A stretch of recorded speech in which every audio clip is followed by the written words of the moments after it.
Salve, camaradas, tudo bem? O tema do vídeo de hoje é o SUS, neoliberalismo e a morte da esquerda brasileira.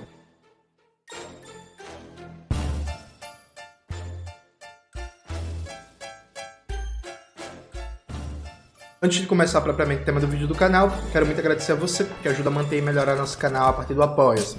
Seu apoio é fundamental, indispensável para a gente continuar o nosso trabalho.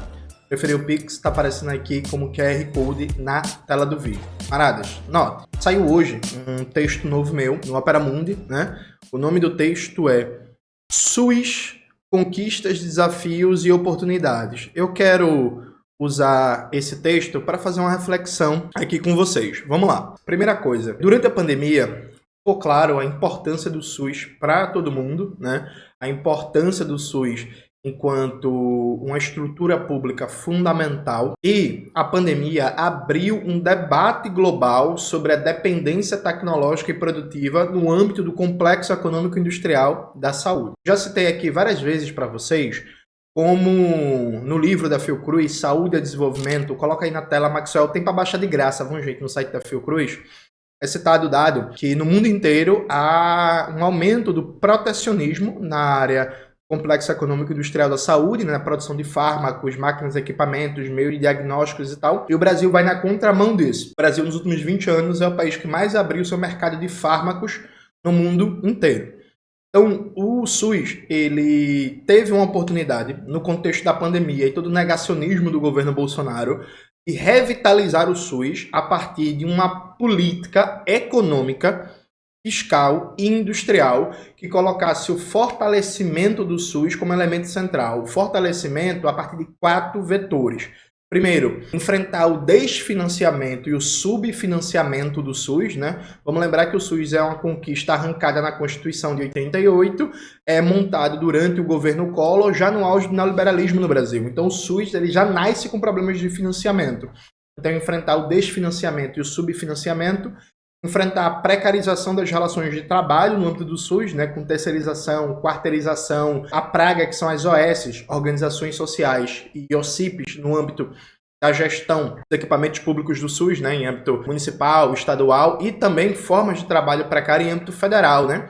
Porque essas relações de trabalho do Ministério da Saúde, em que a galera não é vinculada ao Ministério da Saúde e é contratado via OPAs, né? E que recebe salário por metas de produtividade, o salário atrasa, não tem vínculo formal de trabalho, enfim, uma desgraça. Enfrentar a precarização do trabalho, enfrentar a dependência tecnológica e produtiva, né?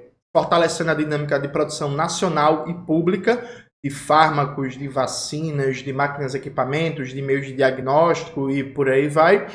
E também renovar o processo de gestão do SUS, de participação social, enfrentando os mecanismos de privatização, de corrupção, de ineficiência e a própria dinâmica que se estabeleceu no Brasil, em que, por exemplo, nos estados Brasil afora, a atenção primária à saúde ela é relegada, né? O primo pobre, ninguém liga, não tem investimento e tal. A atenção de média e de alta complexidade funciona mal e mal e concentra o grosso dos recursos, mas tem vários e vários problemas. Aqui em Pernambuco, por exemplo, um OS só, o IMIP, faz gestão de mais de R$1 bilhão do recurso do governo do estado de Pernambuco para a saúde, né? Eu até soltei um texto na revista Ópera falando sobre as OS, que eu cito esses dados, né? Isso na época da eleição para o governo do estado de Pernambuco em 2022. Coloca aí a tela Maxwell, o texto está na revista Ópera. Então, você tinha essa oportunidade, né? Essa oportunidade ela foi perdida.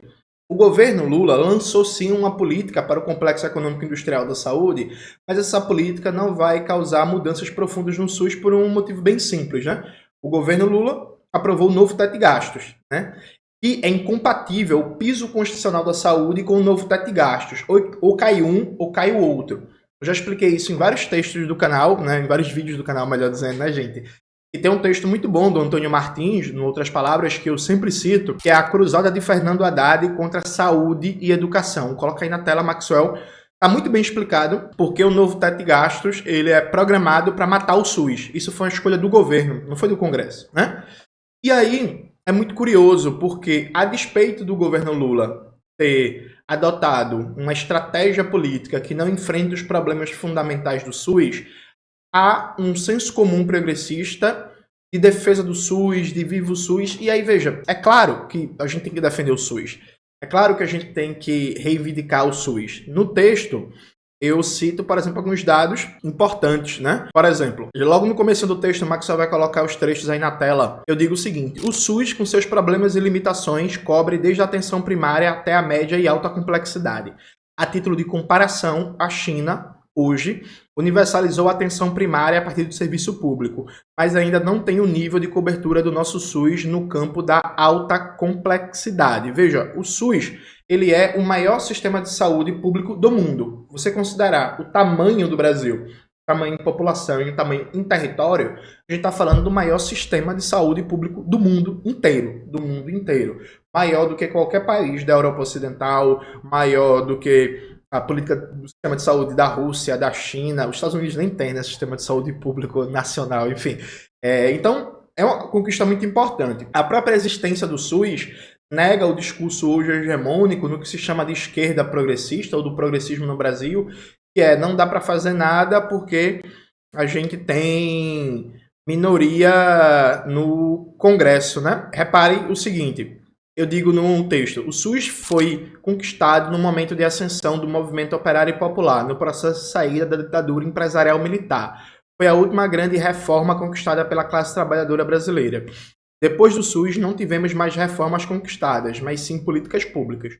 Não é objetivo desse texto explicar a diferença entre uma reforma popular e uma política pública. Cabe dizer, em poucas palavras, que uma reforma, quando arrancada da burguesia, torna-se algo de difícil reversão, transcende os governos e conjunturas eleitorais do momento, criando raízes profundas na sociedade. Mais de 30 anos de neoliberalismo no Brasil não conseguiram destruir o SUS, e não foi por falta de tentativa. A conquista do SUS acontece com as esquerdas em minoria na Constituinte de 1988 e foi protagonizada por vários comunistas que buscaram a sua inspiração em experiências socialistas, como União Soviética e Cuba, e em governos locais liderados por partidos comunistas, como a experiência do Partido Comunista da Itália, PCI.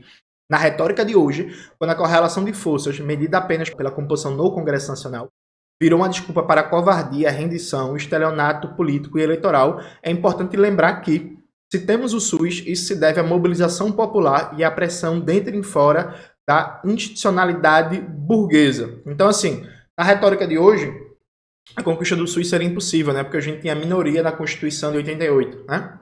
Sim, a gente não tinha a maioria dos deputados e senadores, né?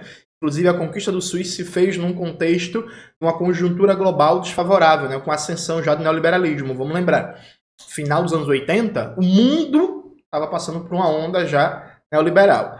Agora, veja, dizer viva o SUS não dialoga com os problemas que a maioria da classe trabalhadora sente, né? Veja, o SUS é uma conquista importante, o SUS precisa ser defendido, o SUS tem gigantescas potencialidades, mas o SUS também tem seus momentos de barbárie, né? Os momentos de desgraça. Eu já contei isso aqui em outros vídeos do canal. Eu, quando era jovem, criança, né? Eu sofri um acidente de bicicleta e quebrei a perna. E aí eu fui levado para o Hospital da Restauração, que é a maior emergência do norte e nordeste do Brasil, que fica aqui em Recife. E assim, gente, eu sou até hoje traumatizado com o hospital, viu? Assim, eu era criança de 11 anos, ou era 11, ou era 12 anos, alguma coisa assim. E aí fui para o Hospital da Restauração, fiquei naquele corredor lá, e era gente chegando um pedaço da cabeça faltando, gente chegando com facada, gente chegando com fratura exposta, gente morrendo, gente gritando, não sei o quê. Meu irmão, eu lembro como se fosse hoje que eu tava sentado chorando com dor na perna, e aí passou na maca um rapaz que tava crivado de bala, né? E a maioria das balas foram na região do abdômen e tal, e tava, eu não sei o termo técnico para isso, né, gente? Então me desculpa, assim, tava as tripas, né? Uma parte das tripas para fora. Eu lembro que quando eu vi isso, eu fiquei tão assustado que eu desmaiei, assim, velho, tá ligado? De medo, assim. Então, a demora nas consultas, a falta de remédio, a demora para fazer exames de especialidades, a demora para fazer cirurgias eletivas, o atendimento precário em urgências e emergências, tudo isso São problemas que se encontram no dia a dia da vida do povo trabalhador. E não adianta ficar dizendo em abstrato viva o SUS, ou citar o exemplo dos Estados Unidos, quando não se dá respostas concretas a esses problemas imediatos e cotidianos do povo trabalhador. É claro, sim, a gente precisa defender o SUS contra os ataques dos liberais, dos neoliberais, dos fascistoides, tudo certo. Dito isto, veja, só defender o SUS sem dar respostas aos problemas concretos que o povo sente no dia a dia não vai fazer com que o nosso discurso tenha penetração popular, que circule e seja bem aceito pela classe trabalhadora, né? Assim, é isso. Existem problemas gravíssimos no SUS.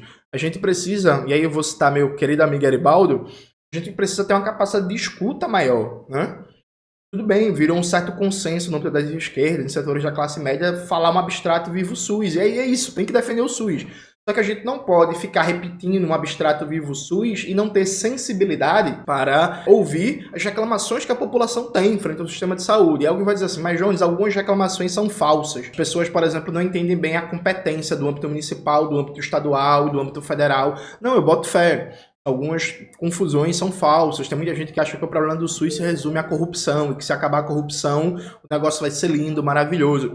O fato de existir uma compreensão equivocada dos problemas do SUS só diz, inclusive, o quanto está faltando politização, formação, debate político-ideológico em torno dos problemas do SUS. E aí, veja, neste momento, o governo Lula ele está trabalhando para destruir o piso constitucional da saúde como consequência direta do novo teto de gastos. Eu reforço com vocês, leiam um texto, né? Cruzada de Fernando Haddad contra a saúde e a educação, em outras palavras.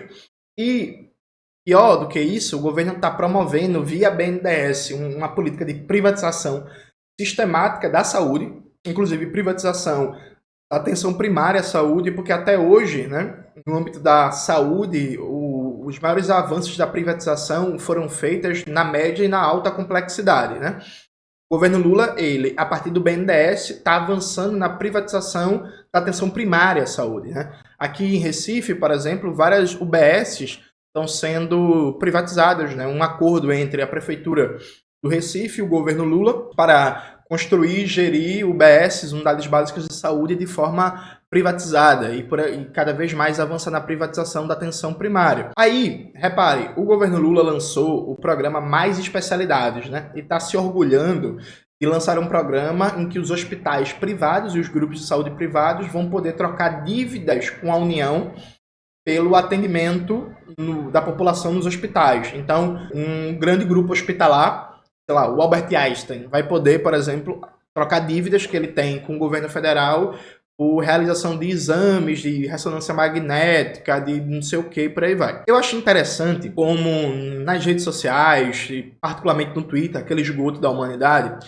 se fez um debate assim, não, mas a população precisa ser atendida agora, e a população não quer saber desses debates ideológicos. Veja, é claro que a população precisa ser atendida agora. Se você, sei lá, está com suspeita de um câncer e você precisa fazer um exame, o tempo de demora para esse exame vai ter um impacto em quanto tempo vai demorar para você começar o tratamento e sua chance de cura. Então, é lógico que as pessoas precisam fazer um exame, precisam fazer uma cirurgia eletiva o mais rápido possível. Tranquilo, estamos juntos, ninguém discorda disso. Agora veja, qual é o efeito ideológico que essa medida tem? Porque no Brasil se criou um debate economicista, né? É engraçado que os marxistas que são acusados de economicistas. Mas esse povo liberal, de esquerda, progressista, é que na verdade são os verdadeiros economicistas, porque nunca consideram o impacto político e ideológico das coisas. Então, peraí, a gente vai pegar milhares de pessoas, quem sabe milhões, e vai dizer para elas o seguinte, você depender do SUS, o seu exame não acontecia. Passou um ano, 10 meses, 1 ano e meio, 2 anos esperando, viu, para fazer seu exame. Mas o governo fez uma parceria aqui com a iniciativa privada e agora seu exame vai sair. Vai sair por quê? Porque agora você vai conseguir fazer o exame no hospital privado. Então, o impacto para as pessoas imediato então o SUS é uma merda mesmo, né? Porque eu passei 2 anos para fazer o exame, não consegui fazer o exame. Aí o governo fez uma parceria com a iniciativa privada. E agora eu vou fazer o exame semana que vem. Então, no caso, ao invés de eu estar dependendo do SUS, é melhor o governo, por exemplo, ir lá e pagar, né, os meus exames. Porque aí eu faço a iniciativa privada, é mais rápido. Veja, Como é que você vai ser contra, por exemplo, na próxima eleição, aquelas figuras que proporem acabar com o SUS e o governo criar uma política de voucher? Né? Como é que você vai ser contra? Inclusive, um bom liberal, se ele chegar assim e dizer assim, ó, tanto é verdade que minha proposta é melhor que o próprio governo Lula 3, ele fez a parceria com a iniciativa privada para trocar dívida dos hospitais privados por realização de exames e a fila andou. Essa é a prova que a iniciativa privada é mais eficiente que a iniciativa pública. Alguém pode dizer assim, mas Jones, isso é uma falácia argumentativa, que a parceria do governo ela só aumenta a capacidade de fazer exames, juntando a capacidade pública e a capacidade privada. Sim, é verdade, mas pense do ponto de vista do povo trabalhador não organizado, que não está em sindicato, que não está em movimento social. Ele vai viver aquela experiência como, porra, realmente o privado é melhor que o público. É isso. Então, assim, você está dizendo para milhares de pessoas, talvez milhões, que, ó, seu exame só andou porque você está no hospital privado. Percebe? Você está reforçando na consciência das pessoas que, porra, realmente, depender do SUS é uma merda. Ó, vim para o hospital privado e agora o exame que eu esperava há um ano finalmente vai acontecer. Isso dá corda para os discursos liberais de destruição do SUS. Né? Vamos lembrar que esse crescimento dessa ideologia de acabar com a escola pública e distribuir voucher para ir para a escola privada tem uma correlação direta com os próprios processos de privatização da educação infantil, desses convênios com creches privadas, né? Então, assim, você precariza a estrutura pública, você desfinancia a estrutura pública, você criva ela de privatização, de OS, de OCIPs, você desestrutura o tecido produtivo do país para dar qualidade para o SUS, você não faz concurso público, você sucateia, você ignora a formação, etc, etc, etc. O serviço público fica ruim. Aí você faz uma parceria com a iniciativa privada, que vai acabar dando mais agilidade na prática para a realização de exames. As pessoas vão entrar no hospital privado e vão ver que ele não tem o mesmo nível de barbárie, de cenas horríveis que um hospital de restauração, por exemplo. E aí a pessoa, depois que for escutar um discurso de que ó, o sistema privado é melhor que o público, na experiência empírica dela, imediata, tem fortes chances dela achar, porra, é mesmo. Tá ligado? Tanto é assim que o sonho de todo trabalhador, toda trabalhadora que ganha um dinheirinho a mais, a primeira coisa que faz é correr atrás de um plano de saúde. Né, gente? Vamos lá? Vamos ser honestos aqui. Todo trabalhador e trabalhadora que ganha um dinheirinho a mais, que começa a ganhar 2 salários mínimos, 3 salários mínimos, a primeira coisa que faz é pegar um plano de saúde. Ainda que seja um plano de saúde vagabundo, que não cobre quase nada, mas é como se, porra, pelo menos eu tenho aqui quase que um consolo psicológico, né? Se tiver algum problema, vai ser um atendimento mais rápido, sabe? Então veja, há aqui uma contradição intrínseca, que é o governo que supostamente é o governo de esquerda, que deveria mostrar a excelência do serviço público frente à iniciativa privada. O governo, ele confessa que em 3 anos de governo, veio o 3º ano do governo Lula, ele não conseguiu apresentar nada para reduzir a fila do SUS de exames, né? Então ele, para agilizar isso, ele vai recorrer à iniciativa privada, tomando uma política muito semelhante à política na educação, né? Do ProUni e do FIES. E aí, veja, isso vai fortalecer os grupos privados da saúde e por que não avançar nesse processo de privatização e cada vez mais, o que já é uma tendência hoje, os grupos privados da saúde assumirem toda a dinâmica de média complexidade e, quem sabe, avançarem para a gestão da atenção primária e o SUS ficar só com elementos de altíssima complexidade, né, de alta complexidade. Então o SUS ficar restrito, sei lá, a transplantes e outros procedimentos, sabe? Acaba sendo essa a tendência. Né? Então não se toma uma análise político-ideológica das consequências de escolha governamental e de política pública. Veja, ninguém pode se surpreender se crescer cada vez mais, a partir de agora, a adesão a ideias de privatização do SUS. Quando existe um consenso, porque vamos lembrar que o governo João Dória, quando o João Dória fez campanha para governador de São Paulo, qual era a grande proposta do João Dória para reduzir as filas para fazer exames e cirurgias no estado de São Paulo? Era fazer parcerias com a iniciativa privada e o governo pagar para hospitais privados atenderem a população. Qual é a grande proposta do governo Lula para reduzir as filas no SUS? É a mesma do João Dória. João Dória estava no PSDB na época. João Dória é liberal, de direita. Então, veja, a proposta do Ministério da Saúde, liderada pelo Padilha, é a mesma proposta do João Dória. Né? Há um consenso aqui. Há um consenso entre a direita e os ditos progressistas. Veja, se há um consenso intrapartidário que a solução para agilizar os atendimentos de saúde é estabelecer parcerias com a iniciativa privada e subsidiar, seja com pagamento público direto, seja com perdão de dívida, seja com perdão do imposto, o atendimento privado, o que impede de alguém chegar e radicalizar isso e dizer assim, eu acho que é isso mesmo, eu acho que o caminho é a gente defender acabar com o SUS, deixar o SUS só restrito a alguns serviços, como transplantes e tal, estabelecer uma política de voucher. O que impede? Vocês entendem isso? E aí, eu volto para o meu texto, eu digo o seguinte, assim, o projeto original da reforma sanitária tem uma distância cada vez maior do que é na prática o SUS hoje. Repetir abstratamente um vivo SUS sem enfrentar a precarização do trabalho, desfinanciamento e subfinanciamento, dependência tecnológica, negligência da atenção primária à saúde e generalizada privatização a partir de mecanismos como OS, organizações sociais, tem pouco efeito prático na consciência popular. O povo sabe bem os limites, problemas e cenas de barbárie do SUS. Ao mesmo tempo, o SUS tem um potencial gigantesco.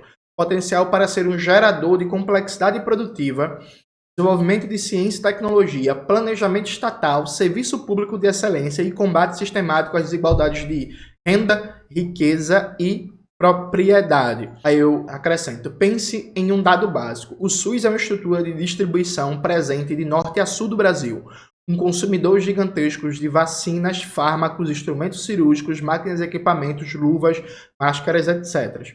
Coordenar o abastecimento do SUS com uma estratégia de enfrentamento à dependência econômica e tecnológica tem potencial de provocar gigantescas transformações na economia e na sociedade brasileira. Uma industrialização soberana e socialista do Brasil também poderia ter no complexo econômico industrial da saúde seu principal ponto de apoio e pilar de afirmação na política externa, combatendo a dinâmica de propriedade intelectual e o domínio dos monopólios imperialistas do mercado de fármacos, que submetem povos do terceiro mundo à escassez de medicamentos e a preços imorais. A classe dominante não erra quando ataca o SUS, defende acabar com o piso constitucional da saúde, avançar cada vez mais nos processos de privatização e incentiva o setor privado da saúde. O SUS poderia ser um grande exemplo da superioridade do planejamento estatal sobre o mercado como regulador das relações sociais. Veja, isso aqui está em jogo. Então, muita gente diz, Jones, você critica demais o governo Lula, você não combate a extrema-direita, você não combate a direita. Veja, gente, combater a direita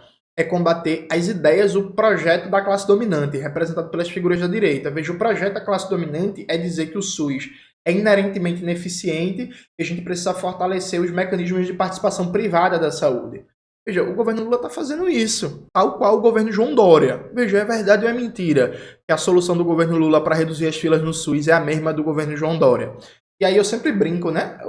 Gente, ou vocês têm que admitir que o João Dória estava certo quando ele propôs isso na eleição de 2018 para governo de São Paulo, e na prefeitura também, diga-se de passagem.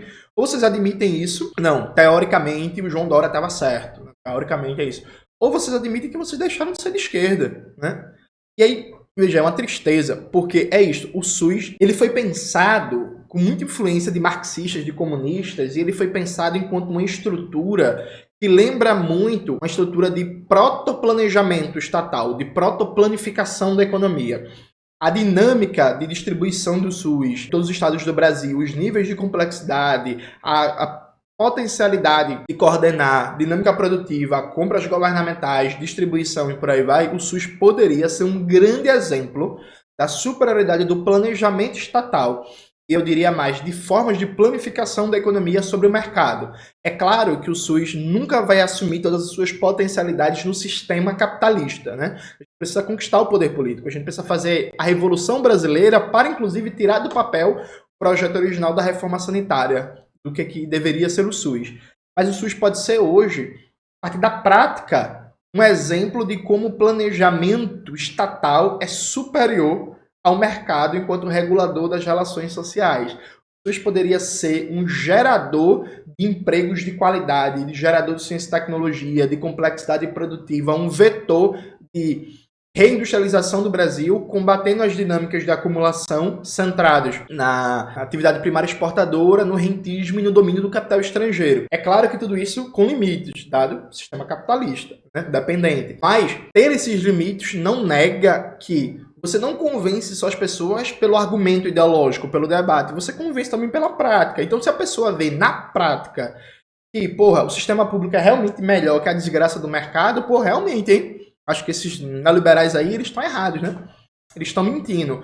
Só que aí os neoliberais, eles jogam em vantagem, porque se precariza a estrutura pública, e aí fica muito difícil realmente defender a estrutura pública, porque ela está precária, porque ela não está boa, e joga-se como solução a privatização, que de início pode até gerar alguma melhora, só que depois piora. Só que depois que piora, a coisa já está consolidada, e é mais difícil reverter. É por isso que a gente fala em morte da esquerda. Veja, as pessoas ficam putas, não gostam e por aí vai. Mas é verdade ou é mentira que a gente sai do governo Bolsonaro com a melhor oportunidade no Brasil, desde a Constituinte de 88, para colocar como grande centro do debate público nacional o SUS e a política de saúde no Brasil?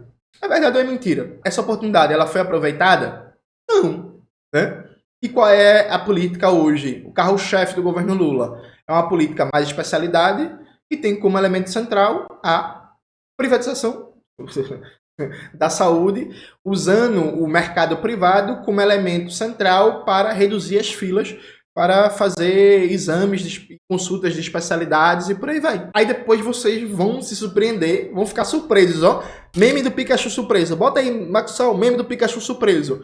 Quando em 2026 aparece algum candidato da extrema-direita defendendo acabar com o SUS e criar voucher, e vai ter muita gente que vai dizer, eita, é verdade, ó, boa ideia, porque eu só consegui atendimento com especialista, eu só consegui fazer meu exame quando eu fui para o hospital privado. Entenderam? Então, acho que é essa conversa que eu queria fazer hoje com vocês. Leiam o texto todo que eu publiquei no Opera Mundi, é um texto pequenininho, 3 páginas só. Eu estou sempre publicando reflexões sobre o Brasil, sobre a Revolução Brasileira, sobre a conjuntura brasileira no Opera Mundi. Então tem uma coluna minha lá, e no mínimo a cada 10 dias sai um texto novo, um texto que a gente está buscando refletir sobre os desafios estratégicos para a conquista da Revolução Brasileira, para criar o socialismo no Brasil, para criar uma verdadeira soberania nacional, para fazer com que a classe trabalhadora se aproprie da riqueza que ela produz. É isso, galera. Um beijo e até a próxima.